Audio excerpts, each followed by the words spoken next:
from Apiverte. I'm going to give you a quick tour of our Atria that's here at the Wakefield Mill in Wakefield, Québec.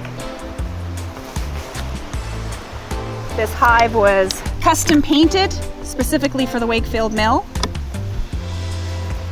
So we have 3 honey chambers, and then we have a single brood chamber on each side. And you can see that these 2 are empty, but this one is occupied. So when we're doing our inspections, instead of lifting heavy boxes, all I have to do is take off a door, put it down here, and I'm going to open the drawer. If it's stuck with propolis, that's where I use my little pry tool, but in this case I'm pretty sure it's not. It's just going to slide out. So we've got a 9-frame brood chamber here, and these girls are doing a fantastic job of building it out. And we just do a traditional top-down inspection the same way you would with any hive. The difference is that I didn't have to move any of these honey supers to get down into the brood chamber. This is a wonderful frame. It's about half food. There's honey on it, all sorts of bright orange pollen. There's a bunch of capped brood, and there's a bunch of uncapped brood on the side. When we first designed this hive, we were designing it so people didn't have to do heavy lifting. As we got further along in the design process, we realized that we were actually the target audience. We're the Gen Xers that needed the easier way to be able to maneuver their hive.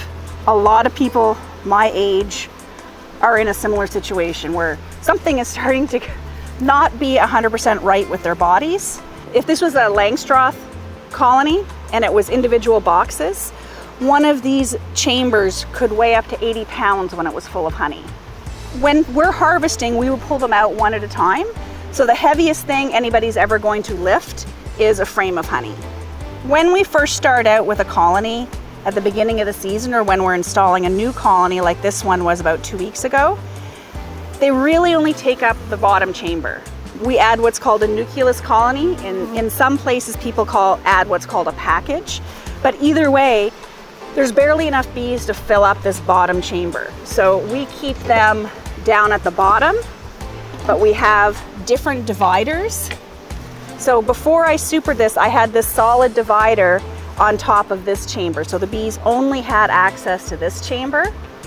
And when we do what's called supering, when we're giving them another chamber in a superior position, we're going to put a different divider on. We're running a single brood chamber, and this would go right on here so that the queen stays down below, and then we give them access to the second chamber. When I'm ready to super this again, we're not quite ready at this stage, I would change this divider to the pass-through divider, which is right here. So the bees can go freely from one chamber to the next. And then we would move this solid divider up another level up here and put another level of frames in. So wherever this solid divider is indicates the top of the hive. The peak of the season, a mature colony can be anywhere from 50 to 80,000 individual bees. We've designed this to make sure that there's minimal contact points for the bees to build propolis. We've got highly rated rails here that can take a lot of weight. It rolls smooth, just like butter. Like, I'm not really using any strength. And that's the idea, is that we're not straining our bodies to do the inspections that we need to do. When we're talking about taking care of bees in North America, particularly this part of North America where we actually have winter, where we get down between -10 and -40 degrees Celsius, people have to make sure that their hives are warm enough. Traditional hive, you need to actually buy a snowsuit or a bee cozy to go around it, so it has some extra insulation. Our hive, you don't have to. This is actually all insulated to R14 on the walls, the ceiling, the bottom. You can actually see the styrofoam here on the doors. So once we've done our regular fall maintenance, we've harvested our honey, we've fed our bees, we've done our treatments, whatever people's treatment protocol is, all we have to do after that is lower the entrance in the front to a smaller hole, so their front door isn't as wide open. Close the doors and say, I wish you luck. This is probably the most predator-resistant hive on the market. 2 things that make this more predator-proof: the sheer size of it and that it is one piece. So again, I'll fall back to traditional Langstroth beekeeping where you're stacking boxes on top of each other. When a bear comes up to those, whether there's an electric fence to keep them out or not, electric fences don't always work, the bear will push over the entire hive, and it's basically a stack of blocks, so it's going to push it over.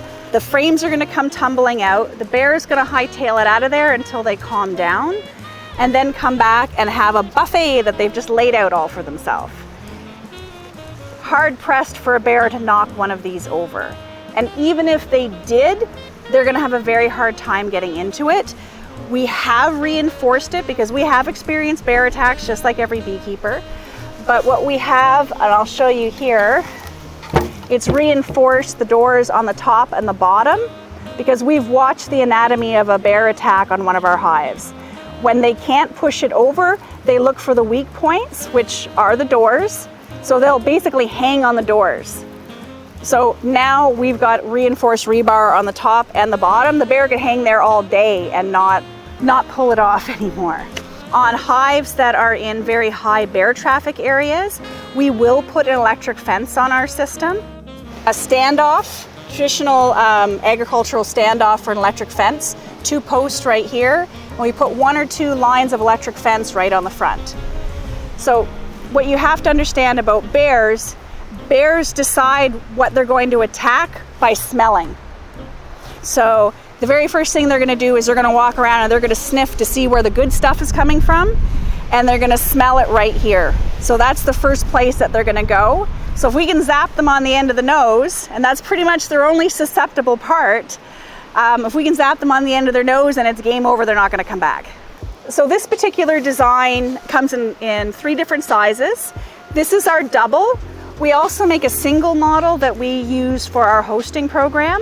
So that's something where we partner up with different residences in the community that want to have bees on their property but don't want to take care of it themselves. And it's exactly like this, just half the size. This is the double, like I said, and then we also have a quad.